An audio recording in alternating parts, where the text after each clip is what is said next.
Welcome, brave souls, to the veiled domain of Illumidarko, a realm where shadows whisper secrets and the unseen reigns supreme. Are you mesmerized by the allure of the night? Do tales of vampires and nocturnal entities that prowl in the darkness call to you? Does the macabre embrace you with a peculiar comfort, offering a sanctuary where horror and fantasy dance in a delicate balance, stirring your deepest fears and delights? If your heart quickens with excitement at these thoughts, then we are indeed kindred spirits, embarking together on this enigmatic journey. I am Wolfgang Nox, your harbinger through the mysteries of Illumidarko. Today, in our very first episode, we tread the path less traveled. A story where disbelief in the supernatural confronts undeniable truth. Imagine a man battling his demons in the solitude of night, stepping outside to face the temptation of a cigarette. But as he lights up, his world shifts. Red glowing eyes pierce the darkness from a tree above. What unfolds in the deep woods surrounding his secluded house will forever alter his grasp on reality. Join me as we delve into the darkness that blankets our world, uncovering stories that lurk in the night, waiting to be told. Together, we'll explore the unexplained and the supernatural, where every shadow hides a story, and every whisper reveals a forgotten truth. Welcome to Illumidarko. Let the journey into the darkness begin. My terrifying vampire encounter in the woods, written and narrated by Wolfgang Nox. In the middle of watching my favorite vampire movie, the familiar impulse struck me. Trying to ignore it, I refocused my attention on the movie. The effort failed. The more that I tried to ignore the compulsion, the stronger it became. Like a self-replicating worm in my brain, the urge to go outside for a smoke transformed into a need to light a cigarette. Peace would not return unless or until I scratched the itch. Powerless to fight the compulsion, I grabbed a pack of cigarettes off of the table and walked towards the front door. As I reached for the doorknob, a feeling of foreboding arose. Seemingly working together, my gut and my mind told me not to go outside. Suddenly, I had developed a general sense of unease. I felt something bad would happen if I went outside of the house. Far from being subtle, the gut feeling of impending danger sounded like an air raid siren. Not being someone who suffered from agoraphobia or anxiety, the foreboding feeling about leaving my house took me aback. My normally soft and quiet inner voice had grown hard and raucous. Taking a deep breath, I quieted my mind so I could think calmly and rationally. Soon enough, a satisfactory answer came to me. I surmised that the feelings of unease and anxiety had been caused by my conscience clashing with my physical addiction. Guilt has always been a powerful force. My desire to quit smoking was strong, but at that stage, the addiction was stronger still. At war with each other, my mind and body fiercely fought. The battle between my will and my addicted body must have resulted in the manufacturing of anxiety and fear. Late at night, and too tired to fight, I chose to go outside for a smoke. Ultimately, the compulsion to smoke had won out. Looking forward to the peaceful calm that the cigarette would restore, I dismissed the nagging warnings in favor of the nagging urge to inhale tobacco smoke. Pulling out my pack of cigarettes, I opened it, took one out, put it to my lips, and lit it. The sound of the lighter as I flicked it gave me comfort. A glorious sense of peace rushed through me as I inhaled deeply. Not having smoked in the last number of hours, I became lightheaded. Exhaling and watching a big puff of smoke rise up in the light provided by my front porch, I saw something that startled me. A pair of shiny red eyes stared at me. The strange, glowing eyes were positioned halfway up an oak tree. Woods surrounded my house, which had tall trees for neighbors. On previous nights, when I stepped outside to smoke, I routinely saw possums, raccoons, deer, coyotes, cats, and even the occasional bear. What I saw up in the tree that night was none of the above. The shiny red eyes were unlike the eyes of any animal that I had ever seen. The fleeting sense of calm that the cigarette had provided had been replaced by anxiety. The sense that something dangerous was near overwhelmed me. I nervously picked up the flashlight that I always took outside with me to spot animals. Turning the flashlight on, I pointed it at the creature with the red glowing eyes. My heart accelerated like a race car. The mysterious eyes belonged to a humanoid-like creature. The thing in the trees had large bat-like wings. Its head resembled that of a man, but it was elongated and frightful. Its head appeared to be a mashup of the skull of a bat, a wolf, and a man. The monstrous creature clutched the body of a man with its long, clawed hands. The creature's mouth was latched to the helpless man's neck. Continuing to feed upon its prey, it never stopped looking at me. The shining light that I had directed at the fiend hadn't gone unnoticed. The fiend removed its mouth from its food source, revealing two disproportionately large, pointy teeth. My heart nearly leapt out from my chest. An ice-cold tingle morphed into a river of cold tingles flowing down my spine. As my jaw fell downward, I dropped my flashlight. A sickening thump redirected my attention from my fallen flashlight to the leaf-cluttered ground beneath the old oak tree. The pale, lifeless body of a man had dropped from the tree like a sack of potatoes. The unfortunate man's throat had been ripped open. His flesh, stained by his own blood, appeared as pale as the moon. Never before had I seen the dead body of a person who hadn't died of natural causes. Momentarily frozen by fear, I wrestled with two instincts. The first instinct told me to scream. The second instinct told me to go back into the house as soon as possible. Being that my house was isolated in the woods, screaming wouldn't do me any good. I didn't get the sense that yelling would scare that terrible creature away. Choosing the latter instinct, I flung open my front door, went inside, and locked the door behind me. Trembling all over, I went through my 2-story house to ensure that all windows and doors were locked. As I secured each room, I heard the sound of something big walking on the roof. The ghastly thing was on my roof. The sound of its heavy footsteps filled me with dread. I had become terrified that I'd soon be dead. The lifeless face of the man outside was constantly and uncontrollably before my eyes. Walking to my gun cabinet, I tried to figure out what that thing was.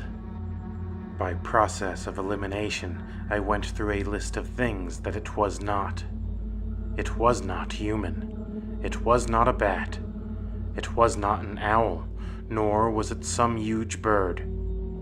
Much like the horrific chimera of Greek mythology, the creature had unnatural features that belonged in nightmarish fantasies.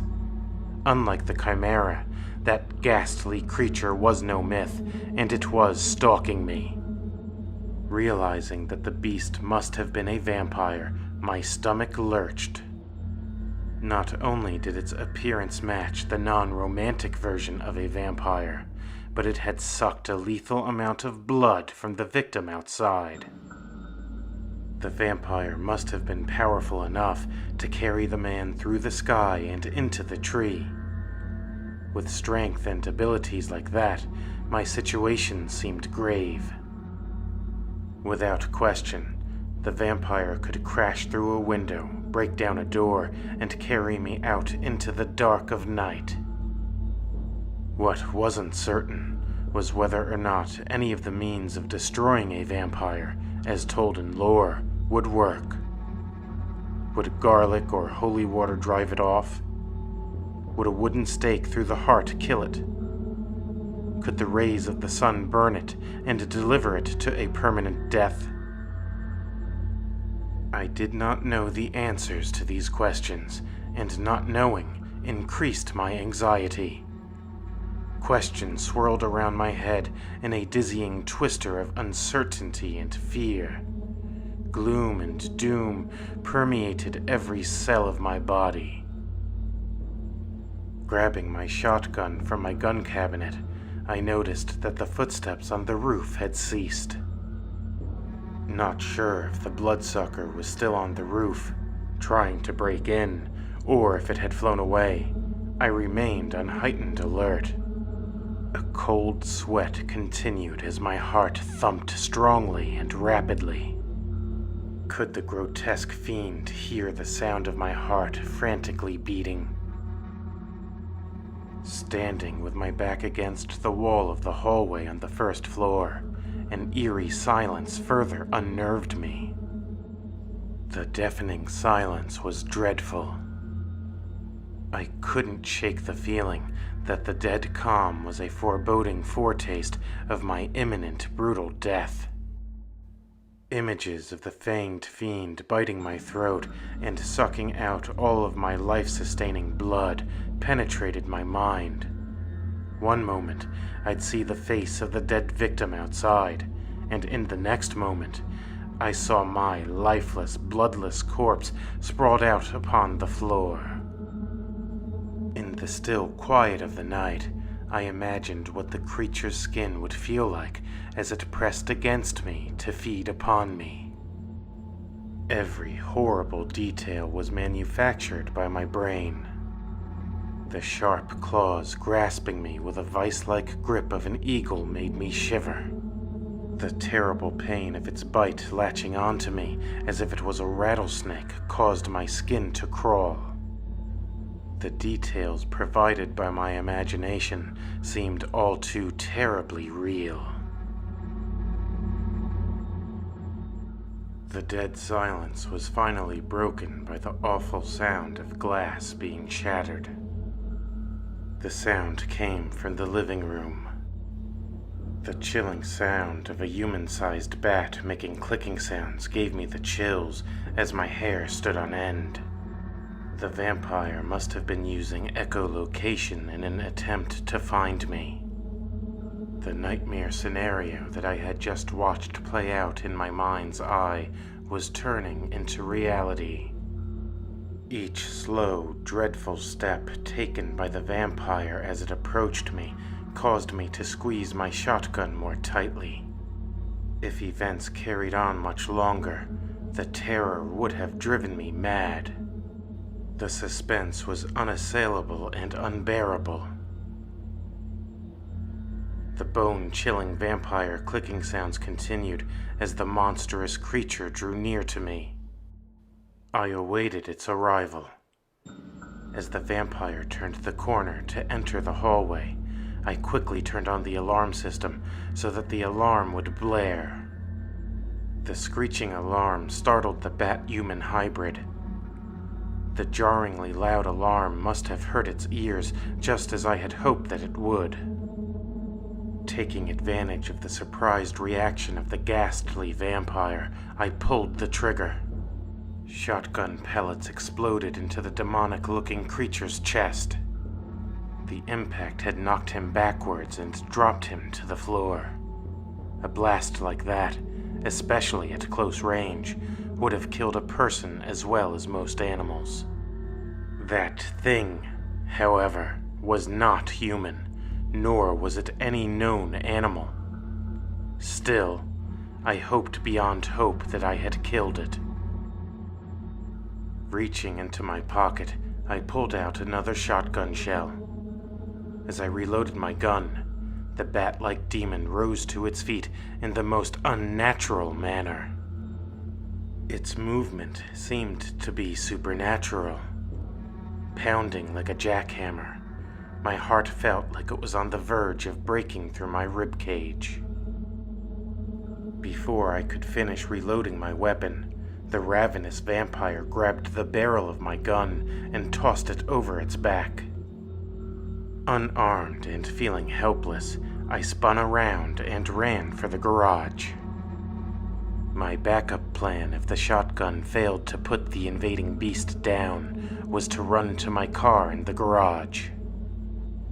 The doorknob was merely inches away from my outstretched hand when I felt a white-hot pain on my left shoulder. The vampire had slashed my shoulder with its razor-sharp claws. The force of its slash spun me around. Doubled in size, the pupils of my eyes beheld the grotesque vampire up close.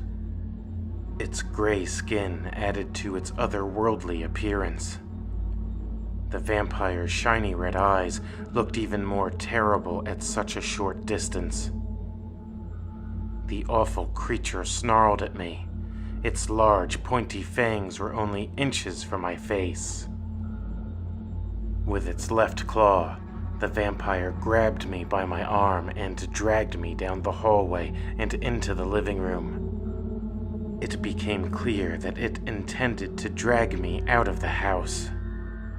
Writhing like a worm in a puddle, I desperately tried to break free from the creature's clutches. My struggling was of no use. The vice-like grip was inescapable. The dark night sky came ever closer into view as my body was pulled across the living room floor. It was as if I was heading helplessly into a black hole, and the windowsill was the event horizon. The gravity of the situation was inescapable.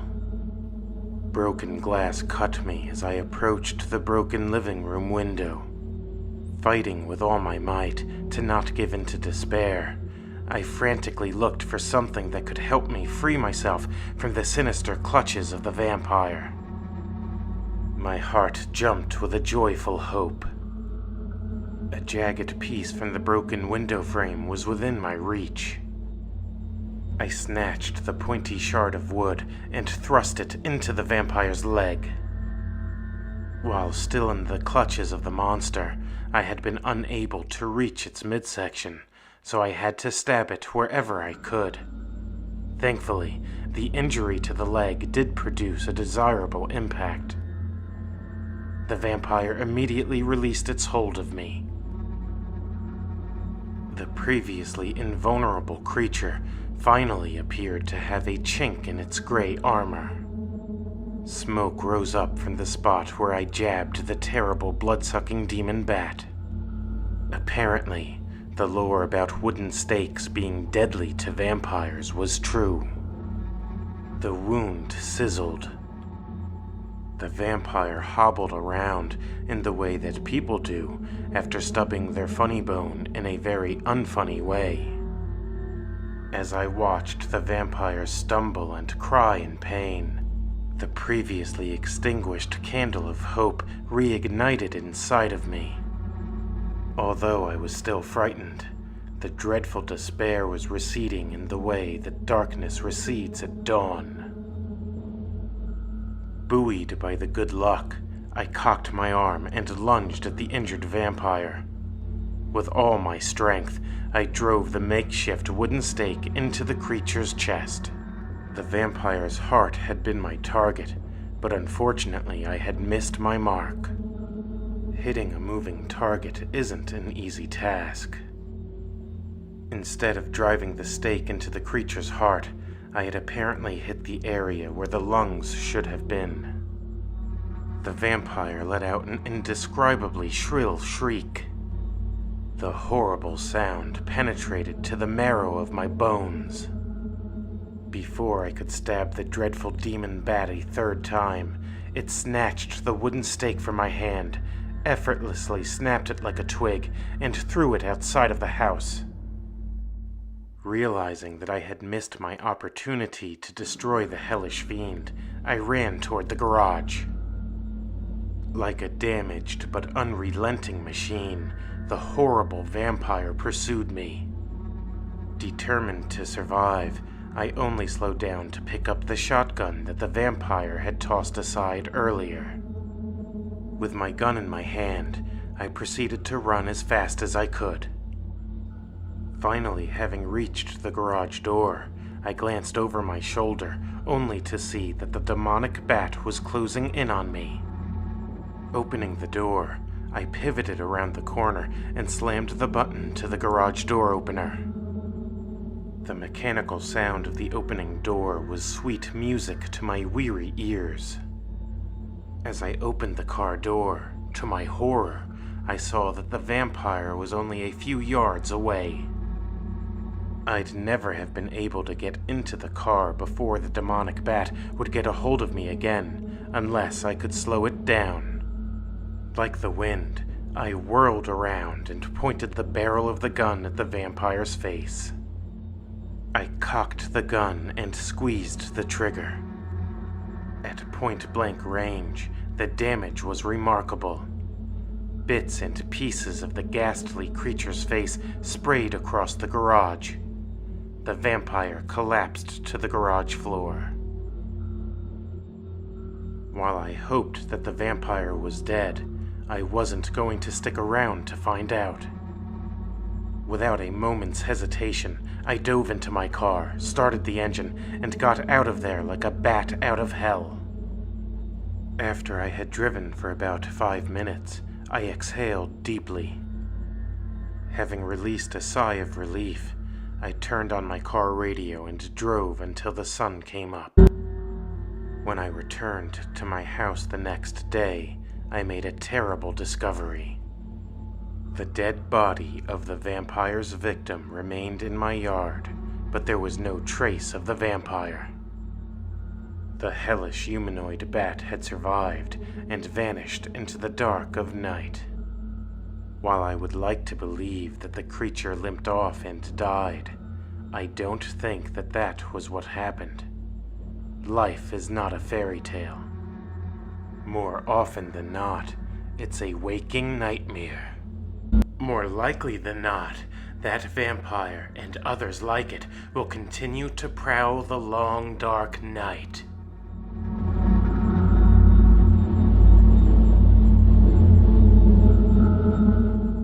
Thanks for accompanying me on our first dark journey together. If you enjoyed this original tale of terror, please put a wooden stake through the like button and leave a comment. Subscribe to Illumidarko, the harbinger of darkness, and join me on the road of shadows.